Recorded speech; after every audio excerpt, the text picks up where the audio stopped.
di coowoo jigéen ñi wala ma dem ci marché bi di waxaalee ko jënd dellu melaat leneen bu ko laajoon sidna Abubakar alayhi ridwanullahi te fekk yonent bi nekk fi dina ko tontu ci saa si waaye booba gannaaw yonent bee ngi fi dafa jàpp ci loxoom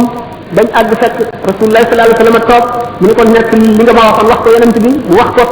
yonent bi sallallahu alayhi wasallam ne ko Hanzala ñu ngeen di mel bu ngeen toogee fi man bu ngeen ko mënoon a wéyee mel noonu kon da ngeen di saafoon ak malaayika yi waaye nag léeg-léeg rek ngeen di ko bari jataayoo man di jan bari lu mel noonu bu yàggee baax Hanzala moomu mujj na topp loolu ba di saafoon ak malaayika yi Imraan ibn Husayn bi mu déggee yonent bi sallallahu alayhi wasallam ne nattu day yëkkati jaam di dindi ciiraay yi dox digganteem ak boromam bu mu ñëwee te xam ne yàllaa ko teg ba bu muy jàngee kéemaani boromam Imraan sax ci loolu suñu borom di ko nattu ay métit mu di ko muñ bay jàngee malaayika yi di nuyoo ak ñoom di joxante ñoom loxo di dégg li ñuy wax benn bis benn taat dal ko bu métti muy ba mu yàgg ñu ne ko ma awra du feeñ mu ne ko daan ñaanal nañ la ko noonu nga xam ne xol toujours day laaj ku ko xacc ku ko fóot lu bari ci suufi yoon yi dañ daan def waxtu wax ne jaamu nañu yàlla am ñu ne doomu adama day yokkat day dem ba tàyyi ba sonn ci jaamu yàlla bi bu ñu demee seeti ku ñuy wax Muhammadu ibn Wasi ci melaw ko yàlla melal ci ragal yàlla ak farlu ak jub bu ñu ko gisee rek dal di sawaraat ay semaine di jaamu yàlla te dootuñu noppalu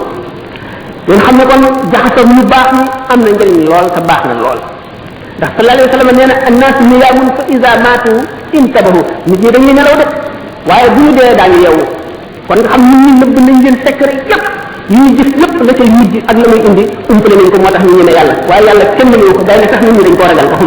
waxuma la yàlla suñu borom tabaraka wa taala waaye nag bu ñu dee ba ñu ñori ciiraay yooyu nekkoon seen diggante ak xaqaaxiq yi ak réalité yi bu keroogee daañu yeewu te boo xam ne dañu naan jar xam lépp waaye bu boobaa lu muy jëriñati bu keroogee mbootum alquran sax dana feeñ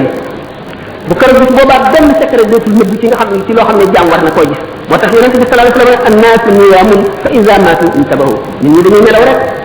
waaye lay daañu yeewu bu ñu dee ku ci dee da ngay yeewu mu ne yamutu almaru ala ma aasha alayhi wa yuxsharu ala ma maata alayhi nit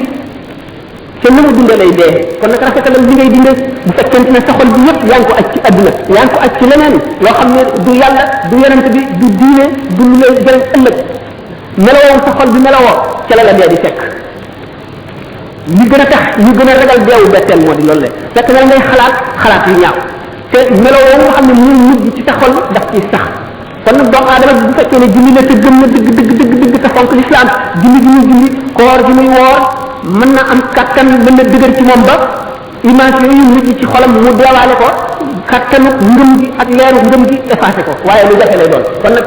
ngir mën ne yàlla ñu ngi ko gën a séenoo ci ki nga xam ne taxoo na noonu ndax yonente bi sallallahu alayhi wasallam du wax mukk caaxaan te moo suñu borom nee na wa maa yantiqu anil hawa